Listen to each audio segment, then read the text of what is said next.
Seja bem-vindo ao canal A Palavra Viva, o canal que transmite a mensagem de Deus em podcast.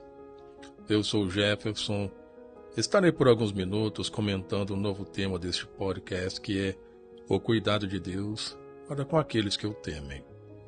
O texto bíblico se encontra na carta aos Romanos, capítulo 8, versículo 6, que está escrito da seguinte forma: porque a inclinação da carne é morte, mas a inclinação do espírito é vida e paz.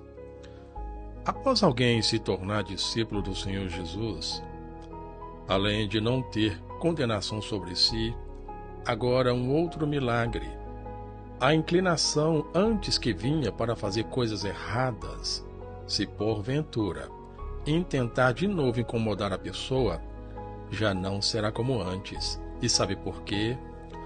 Porque o versículo está falando de alguém que pode ajudar o discípulo ou a discípula. E este alguém foi prometido pelo Senhor Jesus. O texto lido está dizendo que a inclinação da carne é morte, ou seja, a tendência natural dos desejos carnais é levar a pessoa para o fim que ninguém quer, que é a morte. Mas, ao contrário desse quadro, o mesmo texto está dizendo que o espírito, a sua inclinação é vida. Tudo o que o espírito produz na pessoa, que é discípulo ou discípula do Senhor Jesus, o resultado será vida. Onde há a vida que o espírito produz, não há a presença da morte, do medo ou pavor. O contexto vida, de acordo com o que é apresentado pela palavra, é muito vasto e sublime, porque ter vida no Senhor é ter um novo começo, desde o momento em que a pessoa admite o Senhor Jesus em sua vida. Quando o Senhor Jesus, em seu ministério, diversas vezes falou sobre a vida, ele estava transmitindo algo muito profundo. Porque, acompanhado do mistério vida, que é fácil ser entendido como oposto à morte, é fácil entender este contexto. Vida é oposto à morte. Mas nesta simples palavra estava presente o contexto englobando tudo o que envolve a vida de um ser humano dentro do panorama divino. Então, um projeto sublime. Havia algo ainda não descortinado quando o Senhor Jesus transmitia sua palavra, sua mensagem. Ter vida no Senhor Jesus é também ter a presença do Espírito Santo e, através dele, ser orientado em tudo o que é perfeito e agradável a Deus. O Espírito é aquele que faz o ser humano dia após dia aproximar-se de Deus. Por isso, então, fica fácil compreender o texto lido que diz: mas a inclinação do Espírito é vida e paz. Vida e paz, que maravilha! Nenhuma pessoa sensata vai recusar. Mas estas bênçãos, vida e paz, estão no controle do Espírito.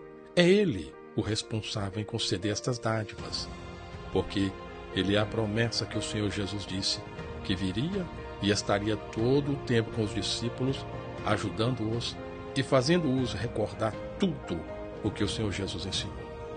O Espírito tem em si vida e paz, assim como o Senhor Jesus. Por isso, os discípulos do Senhor Jesus estão em boas mãos, ao serem ajudados pelo Espírito. Para facilitar a compreensão sobre o que a Bíblia diz sobre o Espírito, observe o que está escrito no Evangelho de João, capítulo 14, versículo 16. E eu rogarei ao Pai, e Ele vos dará outro Consolador, a fim de que esteja para sempre convosco. Neste mesmo capítulo, o versículo 26 diz da seguinte maneira: mas o Consolador, o Espírito Santo, a quem o Pai enviará em meu nome, esse vos ensinará todas as coisas, e vos fará lembrar de tudo o que vos tenho dito. Percebeu algo interessante? O Espírito Santo foi prometido, e nessa promessa, o Senhor Jesus disse que o Espírito estará com os seus servos e os lembrará de tudo o que lhes ensinou. Por isso, que quem é guiado pelo Espírito não sofrerá mal algum, porque a inclinação do espírito, o seu resultado é vida e paz. Por isso que cada vez que alguém tem a oportunidade de ouvir ou ler a palavra de Deus, o resultado será vida e paz, porque o espírito estará presente. Ele ocasionará esse milagre. Ter uma pequena noção do que é a inclinação da carne e a inclinação do espírito faz a pessoa perceber como está a sua situação diante do Senhor, se o que está fazendo contribui para a vida e paz ou não. Ouvinte, o que foi dito neste episódio é bem resumido, diante do que é necessário comentar, mas devido à limitação do tempo, é que se torna impossível a continuação do assunto. Mas espero que nesses poucos minutos, o sentido da expressão bíblica inclinação do espírito e o que a sua inclinação produz em favor do ser humano possa ter sido compreendido por você. Mais uma vez quero dizer a ti, muito obrigado por tua valiosa atenção. Se o Senhor Jesus permitir, te espero no próximo episódio. Tchau!